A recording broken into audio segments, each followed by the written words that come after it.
ابھی BBC کی ایک رپورٹ آئی ہے لندن کے بارے میں کہ وہاں تنہائی کا شکار ہونے والے لوگ، ان کے لیے گورنمنٹ سوچ رہی ہے کہ کیا کرے ایسے لوگوں کا جو تنہائی کا شکار ہے. جوان ہوتے ہیں نا تو دوستی بھی ہوتی ہے، تھوڑی سی جب گورا بوڑھا ہوتا ہے تو اولاد تو ہوتی نہیں، ایک آدھ بچہ اتفاق سے پیدا ہو گیا تھا تو پھر کوئی فیملی نہیں ہے. جب اولاد زیادہ نہیں ہے تو چاچے مامے بھی نہیں ہوں گے، کیونکہ دادا کی بھی جب اولاد نہیں تھی تو نہ چاچے ہیں، نہ بچوں کے مامے ہیں، نہ بہن ہے، نہ بھائی ہے. جب اولاد نہیں ہے تو نہ داماد ہے، نہ بہو ہے، نہ پوتے ہیں، نہ نواسے ہیں. پورا خاندان تو بچہ بنتا ہی بچوں سے ہے. تو آپ جا کے BBC کی رپورٹ ذرا سرچ کریں نیٹ پر، اس میں دکھائیں وحشت زدہ بوڑھے کئی مہینے گزر جاتے ہیں، ان کو بندہ دیکھنے کو نہیں ملتی. کبھی کسی کو پکڑ کے بٹھایا ہوا اس کے ساتھ لیڈو کھیل رہا ہے، کبھی کسی کو بوڑھے نے پکڑ کے بٹھایا چل میرے ساتھ کیرم بورڈ کھیل لے.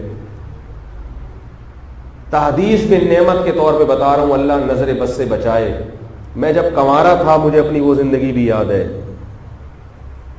جو میں رات کو گھر آیا کرتا تھا مدرسے سے اکیلا، کیونکہ مولوی بن گئے تھے تو دوستیاں یاریاں بھی ختم. بڑی وحشت ہوتی تھی، تنہائی ہوتی تھی.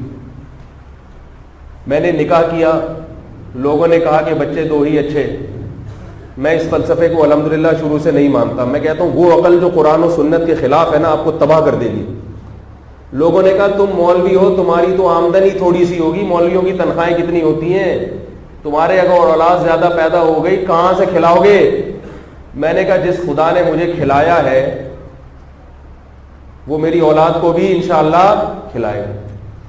نہ شادیاں میں بریک لگی ہماری اور نہ بچوں کی گروتھ میں کوئی بریک لگی. آج میں ان لوگوں پہ ترس کھاتا ہوں جو مجھے مشورے دیتے تھے، ان کی اپنی زندگی کیسی گزر رہی ہے. اور مجھے اپنے بارے میں یہ ڈر ہوتا ہے کہ کہیں اللہ کی ناشکری نہ ہو جائے. تنہائی کے علاوہ سب کچھ ہے، تنہائی نہیں ہے، تنہائی نہیں ہے الحمدللہ. کہیں سفر سے واپس آتا ہوں تو بچوں کی ایک ماشاءاللہ فوج ہوتی ہے. لوگ کہتے ہیں اتنے بچے کیسے پلتے ہیں. آؤ کبھی ہمارے گھر بیٹھ کے دیکھو، آپ کو پتہ چلے گا کیسے پلتے ہیں. خام خا کی آپ نے ٹینشنیں اپنے اوپر. بچہ ماں باپ کو پالتا ہے. جن کے گھر بچے نہیں ہیں ان کے ماں باپ کی زندگی دیکھو جا کے. میں نے بچوں سے سیکھا ہے کہ والدین بچوں کو نہیں پالتے، بچے والدین کو پالتے ہیں. بچے والدین کو خوش رکھنے میں معاون اور مددگار بنتے ہیں. بچے تو خود ہی پلتے ہیں اور بچے سائنسدان ہوتے ہیں. وہ سیکھنے کا عنصر بھی خود ہے، بس ان کو برے ماحول سے بچا لو، ورنہ بچہ تو نیک ہی پیدا ہوتا ہے. حدیث میں آتا ہے کل مولود یولد علی الفطرہ، فرمایا ہر بچہ اسلام پر پیدا ہوتا ہے. فاباہ یہودانہ او ینصرانہ او یمجسانہ، والدین اور ماحول اس کو برا بنا دیتے ہیں. کیا مطلب؟ برے ماحول سے بچاؤ. بس برے اسکول میں نہ ڈالو جہاں موسیقی سکھائی جا رہی ہے، لڑکیوں سے دوستیاں سکھائی جا رہی ہیں، بوائے فرینڈ بنائے جا رہے ہیں، بچے آ کے موبائل میں آپ کے بچوں کو فلمیں دکھا رہے ہیں. ایسے اسکول میں چاہے کتنی اچھی تعلیم ہو لعنت بھیج دو ایسے اسکولوں پہ. ماں باپ کہتے ہیں ہمارے بچے ہمارا احترام نہیں کرتے. میں کہتا ہوں آپ نے جس اسکول میں داخل کیا میں انگلش تو آ جائے گی، اس کو احترام نہیں آئے گا. تعلیم بھی آئے گی مگر احترام نہیں آئے گا اس کو. کو ایجوکیشن میں داخل کیا ہوا بچوں کو، لڑکوں کو. لڑکے میں بچپن ہی سے یہ سمجھ ہوتی ہے، لڑکیوں کی طرف اس کا میلان ہوتا ہے. وہ اسی وقت سے دوستیاں لگانا شروع کر دیتا ہے، اس کے جذبات اسی وقت سے، اس کے خیالات خراب ہونا شروع ہو جاتے ہیں. علماء نے ایسا ہی تو نہیں لکھ دیا کہ لڑکوں کو لڑکیوں میں کھیلنے مت دو. ہاں بہن بھائی کھیلیں آپس میں، اس میں کوئی حرج نہیں. خود اپنی اولاد کو اپنے ہاتھوں سے جہنم میں پھینکتے ہیں اور کہتے ہیں دو پیدا ہوئے تھے وہ بھی کمبخت ڈھنگ کے نہیں نکلے، دو ہی ڈھنگ کے نہیں نکلے. برے ماحول سے بچا لو بس. باقی بچے میں ایسی اللہ نے صلاحیت رکھی ہے، بچہ جب تحقیق کرتا ہے نا کھل کے کرتا ہے. اب آج صبح مجھ سے ایک میرا بچہ سوال کیا پوچھ رہا ہے، بچوں کے سوالات کیسے ہوتے ہیں؟ ابو یہ جہاز اتنا اوپر اڑ رہا ہے، اگر یہ گر گیا. اگلا سوال، ابو ہاتھی لکڑی اٹھا سکتا ہے؟ اب کوئی سوال میں ربط ہے، ہاتھی موٹی والی لکڑی اٹھا سکتا ہے؟ بچے کے ذہن میں یہ آیا نا کہ جہاز ہوا میں اڑ رہا ہے تو وہی گرنے کا بھی تو خطرہ ہے نا. تو تو اب اس کا کوئی اس کو سائنٹیفک جواب دو کہ نہیں گرے گا یہ۔ اگلا سوال یہ کہ ہاتھی موٹی والی لکڑی اٹھا سکتا ہے؟ کوئی ربط ہے سوالات میں؟ بچہ کہتا ہے ربط گیا تیل لینے۔ سوال کا جواب دو مجھے، کیونکہ بچے کے ذہن میں فوراً ہاتھی آئے کہ اتنا طاقتور ہوتا ہے تو کیا اتنا ہوتا ہے کہ اتنی موٹی موٹی لکڑیاں بھی اٹھا لیتا ہے؟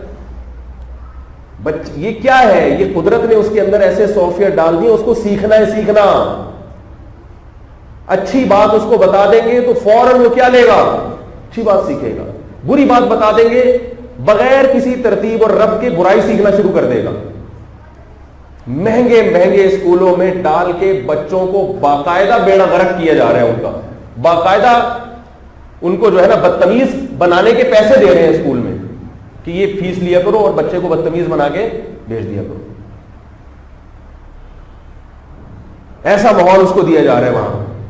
جب اس کو ڈانس سکھاؤ گے آپ صبح، اس میں حیا اور شرم رہے گی؟ بیٹی میں رہے گی حیا اور شرم؟ بچیاں تو وہ اچھی لگتی ہیں جو باپ کو دیکھ کے سر پہ بول لو یار چادر لے لیں کہ بھائی والد صاحب آ رہے ہیں، ابو آ رہے ہیں، تو اب تھوڑا سا خیال کرو۔ باپ کو دیکھ کے سر پہ کیا لے لیں؟ بڑے بھائی کو دیکھ کے تھوڑا سا سمٹ جائے، کپڑوں کو سمیٹ لے اپنا۔ وہ پھر بہن تمیز سے چلے گی بھائی کے سامنے، وہ احترام بھی کرے گی۔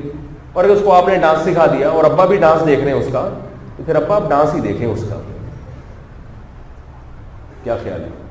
اب ابا اس سے جب جو ہے نا بس ڈانس ہی دیکھا کریں، اس کو تمیز ومیز گئی، وہی جو لینے گئی بھی تھی جو میں نے بتایا۔ حیا شرم بالکل معاشرے میں کیا ہو رہی ہے؟ ختم۔ تو میں آپ کو مثال دے رہا تھا اپنی کہ میں دوستوں سے کہتا ہوں کہ تم لوگ مجھے تانے دیا کرتے تھے 10 سال پہلے، اللہ نے کھلا بھی دیا، بچے ماشاءاللہ بڑے بھی ہو گئے اور اتنی زبردست ذہنی تفریح کا ذریعہ بنتے ہیں، کہیں بھی آؤ تھکے ہوئے بچوں میں بیٹھ جاؤ تو 2 منٹ میں آدمی ریلیکس ہو جاتا ہے۔ یہ جو لوگوں کو مولویوں کے بچے برے لگ رہے ہوتے ہیں نا کہ بھائی اتنے بچے مولویوں کے، یہ اس لیے کہ آپ کے نہیں ہیں۔ انسان کو یاد رکھو، بڑوں کا کہنا ہے بیوی ہمیشہ دوسرے کی اچھی لگتی ہے، بچے ہمیشہ اپنے اچھی لگتے ہیں۔ بعض لوگوں کو، ایسے تو نیک لوگوں کو بیوی بھی اپنی اچھی لگتی ہے، لیکن مشہور یہ ہے کہ بیوی کس کی اچھی لگتی ہے؟ دوسرے کی، اور بچے ہمیشہ اپنا بچہ کیسا ہی ٹیڑھا میڑھا ہو اچھا لگتا ہے۔ تو یہ جو آپ کو لگتا ہے نا یہ اتنے یہ بھائی آپ کے نہیں ہیں، اس لیے اگر آپ کے ہوتے پھر دیکھو آپ کی آنکھوں کی کیسی ٹھنڈک ہوتے ہیں۔ اور ہر بچہ ایک عجیب چیز ہوتا ہے، نئی فلم ہوتا ہے، وہ نئی ایسی بالکل ہی الگ اس میں چیزیں ہوتی ہیں۔ تو اس لیے اٹھا کر پھینک دو باہر گلی میں، نئی تہذیب کے انڈے ہیں گندے۔ گھر بھرا ہوا اچھا لگتا ہے۔ میرا بیانات کے سلسلے میں جانا ہوتا ہے بڑے بڑے مالدار لوگوں کے گھروں میں بھی، بہت بڑے بڑے بنگلے ہیں، افراد ہی نہیں ہے اس میں، خدا کی قسم ایسی وحشت ہوتی ہے، ایسے لگتا ہے یہ دیواریں کھا رہی ہیں۔ کیسے رہتے ہیں اس کے ہاں؟ ان میں بوڑھے کیسے رہتے ہیں؟ بڑی عمر کے لوگ کیسے رہتے ہیں؟ والدین کیسے زندگی گزارتے ہیں اس میں؟ ایک وقت آتا ہے میاں بیوی ایک دوسرے کو دیکھ دیکھ کے نا تپنا شروع ہو جاتے ہیں خود بخود ہی، چاہے کتنی محبت ہو نا۔ حقیقت ہے ہر گھر میں کچھ نہ کچھ دنوں کے بعد پھٹنا ضرور ہوتا ہے۔ اولاد ہوتی ہے جو والدین کو آپس میں، جب اولاد ہو جاتی ہے نا تو میاں بیوی پھر اولاد کی خاطر جڑتے ہیں، اولاد کی خاطر ایک دوسرے سے محبت کرتے ہیں۔ میں نے بڑے بڑے ہینڈسم لوگوں کو دیکھا ہے، چڑیل جیسی بیویاں، پھر بھی بیوی سے محبت کیوں کر رہے ہیں؟ بھائی بچوں کی ماں ہے، بھائی کیا ہے، بچوں کی ماں ہے، اتنے سارے بچے، میں ماں کا تو کوئی آلٹرنیٹ ہے ہی نہیں نا۔ اماں کو چھوڑ دیا تو کوئی ادھار کہیں سے انٹی لا سکتے ہیں ان بچوں کو پالنے کے لیے؟ وہ محبت تھوڑی دے گی۔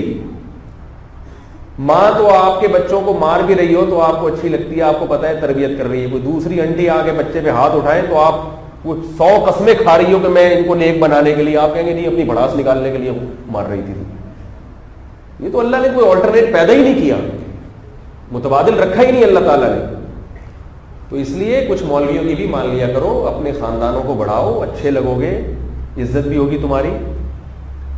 جب اولاد زیادہ ہوتی ہے تو گھر میں باپ کی عزت بھی ہوتی ہے۔ ہاں بعض لوگوں کی اولادیں زیادہ ہیں، ساری بگڑی ہوئی ہیں، اس کی وجہ یہ ہے کہ انہوں نے برے ماحول سے اپنی اولاد کو نہیں بچایا۔